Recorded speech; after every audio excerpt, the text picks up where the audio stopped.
Vaovao hafa tsy misy hetsika ara-politika azo atao ao amin'ireo fotodrafitrasa rehetra izay tantany tafita manerana ny Madagasikara. Araka izany ary dia nisy ny fampatsiahivana nentin'ny tantana eo anivon'ny tafita tamin'ny mpanao gazety tamin'ny ity tolakandro ity. Arahantsika vetrany izay.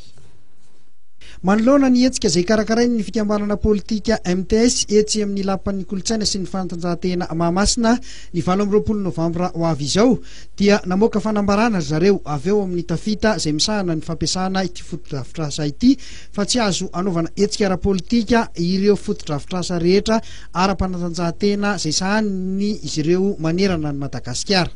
Ho fanamafisana fanapahan-kevitry ny ministry ny sport momba ny fitantanana ny kianja izay adidiny tafita dia manao zao fanambarana zao izay tompona andraikitra. Tsy azo anaovana hetsika ara-politika ireo toerana ireo. Faharoa, tokony hanaraka ny fepetra amin'ny fampiasana azy ireo izay te hanao hetsika amin'izany. Fahatelo, noho izany ireo izay efa namandrika na mikasa hamandrika ny toerana dia tsy hanan-kery ny fangatahany noho ireo antony ireo. Misaotra tompo. Araka ny fanazavana nomen'ny tafita ihany dia maro be ireo mpanao politika nefa nangataka ny lapan'ny kolontsaina sy ny fanatanjahantena anaovana izany hetsika izany. Tsy vaovao izao fanapahan-kevitra izao ory zareo fa karazany fampatsiahivana ihany no ataon'ny tafita ary efa fantatra ireo mpanao politika izany. Ny fanatanjahantena sy ny hetsika ara-javakanto sy kolontsaina no lahara-pahamehana ho an'ny toerana itony.